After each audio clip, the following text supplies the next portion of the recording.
There is a distinction in physiotherapy that determines whether your recovery produces lasting structural change or temporary relief that requires you to return for the same treatment indefinitely. That distinction is between active treatment and passive treatment. Passive treatment is anything done to you that you receive rather than perform. Manual therapy, massage, ultrasound, heat packs, TENS, dry needling, joint mobilization, traction. These treatments can be genuinely valuable. They reduce pain, reduce muscle tension, improve joint mobility, and create a window of reduced symptoms in which your body can begin to move more normally. What passive treatment cannot do is change the underlying structural and neuromuscular conditions that produce the problem in the first place. The muscle that passive treatment releases will retighten if the pattern that drove its tightness, weak antagonist muscles, poor movement mechanics, sustained loading, remains unchanged. Active treatment is everything you perform yourself. The exercises, the movement re-education, the progressive strength and conditioning work, the load management changes, the postural habits you retrain. Active treatment is what drives the structural change that makes recovery lasting rather than temporary.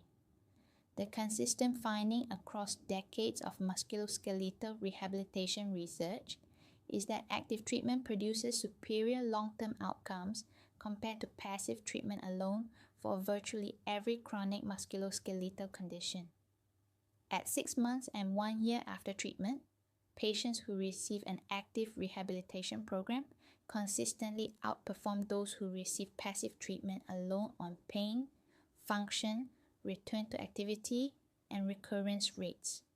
This does not mean passive treatment has no place. It means passive treatment is most valuable as an enabler of active treatment, not the main event. If manual therapy reduces your pain enough to allow you to perform your rehabilitation exercises well, exercises you could not perform comfortably without the prior pain reduction knew, then the manual therapy has served its purpose as an effective adjunct. The problem arises when passive treatment is the entire treatment. The patient attends sessions, receives treatment, feels relief for a day or two, and returns for the same treatment the following week. No progressive exercise program, no home exercises, no structural change occurring between sessions. The pain returns consistently because the conditions producing it continue to be present. This dependency pattern can continue for months because the symptomatic relief, real and consistently felt, confirms to the patient that treatment is helping. But relief is not rehabilitation, and the distinction matters profoundly for long-term outcomes. Progressive exercise rehabilitation produces compounding structural improvements that continue and consolidate between sessions, not just during them. Motor control relearning requires repeated practice at home across days and weeks, not just during the single clinical hour per week. The home exercise program is not supplementary to physiotherapy. It is where the majority of structural change actually occurs. Home exercise adherence is the single strongest predictor of rehabilitation outcomes, stronger than any variable within the clinical session itself. In Malaysian physiotherapy practice, there is significant variation in how this balance is managed. Some clinics deliver primarily passive modalities, manipulation, ultrasound, dry needling, heat, with minimal or no exercise prescription, and patients may attend twice weekly for months without a progressive home program. This produces symptomatic management, but not rehabilitation in the clinical sense of the word. The question to ask at your first appointment is specific. What home exercises will I be doing between sessions?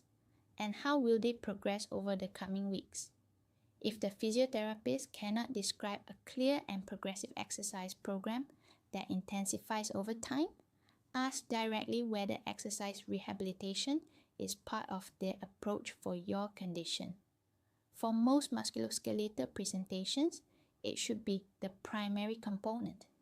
Passive treatment as the primary tool is appropriate in a narrow set of presentations. Very acute conditions where pain is too severe for loading, immediately post-surgical, and some specialized manual therapy indications. The most effective physiotherapy programs progressively reduce the patient's dependence on the clinic as rehabilitation advances. The goal of good physiotherapy is for you to need it less as the weeks pass, not to remain a regular patient indefinitely. The link in the description explains the evidence behind active rehabilitation and what a complete program looks like in practice.